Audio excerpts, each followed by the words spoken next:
చంద్రబాబు నాయుడు గారు చెప్పేటటువంటి మాటలకి చేసేటటువంటి పనులకి అస్సలు పొంతన ఉండదు. ఈరోజు పత్రికల్లో చూస్తే మీ కష్టం నాకు తెలుసు, నేను రైతు బిడ్డనే, మీకు అండగా ఉంటా, అన్నదాతలకు చంద్రబాబు లేఖ, నేటి నుంచి రైతన్న మీకోసం అనేటటువంటి కార్యక్రమం అంట అది స్టార్ట్ చేస్తానంట.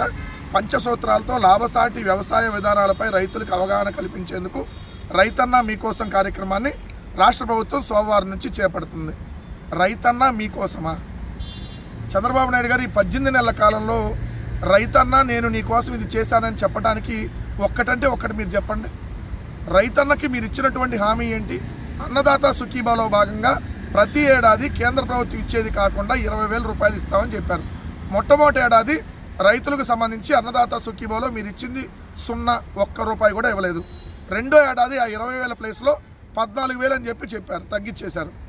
ఆ 14,000లో కూడా ఇప్పటికి కేవలం ఒకసారి 5,000 ఇంకోసారి 5,000 ఇచ్చారు. అది కూడా జగన్మోహన్ రెడ్డి గారు ఉన్నప్పుడు 53,50,000 మంది రైతులకి ఇస్తే మీరు ఇప్పుడు దాన్ని 46 లక్షల మందికి తగ్గించారు. అంటే దాదాపుగా 7 లక్షల మంది రైతులకి కోత విధించారు. మరి ఇంకెక్కడ మీరు రైతన్న నీకోసమని ఏ విధంగా చెప్తున్నారు? మీ హయాంలో యూరియా దొరకట్లేదు, ఏదైతే రైతన్నకి గిట్టుబాటు ధర లేదు, ఏదైతే రైతులకు సంబంధించినటువంటి పంట నష్టపరిహారం గత ఏడాది నష్టపోయినటువంటి రైతులకి ఇప్పటివరకు పంట నష్టపరిహారం లేదు, ఈ ఏడాది నష్టపోయిన రైతులకి ఇంకా పంట నష్టపరిహారం లేదు, రైతులకు సంబంధించినటువంటి క్రాప్ ఇన్సూరెన్స్ లేదు, ఉచిత పంటల బీమా కట్టలేదు మీరు, ఇంకా రైతన్న మీకోసం అని చెప్పి ఏ విధంగా చెబుతున్నారు? ఈరోజు మీరు చెప్పేటటువంటి మాటలకి చేసేటటువంటి పనులకి ఏమాత్రం పొంతం లేదు. ఏమంటారు మీరు? విండుని కంట్రోల్ చేస్తా అంటారు, విండుని, కానీ యూరియా మాత్రం ఇవ్వలేని పరిస్థితిలో ఉంటారు. మళ్ళీ నేలలో తేమ ఎంత ఉందో చెక్ చేస్తా నేను అంటారు, కానీ రైతుకు మాత్రం గిట్టుబాటు ధర ఉండదు.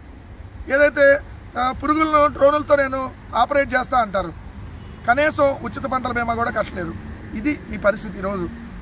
ఈరోజు ఈ 18 నెలల కాలంలో రైతాంగం పరిస్థితి ఎలా ఉందంటే ధాన్యం రైతుల్ని దయనీయ స్థితిలోకి నెట్టేశారు. మళ్ళీ రైతన్న మీకోసం అంటాం.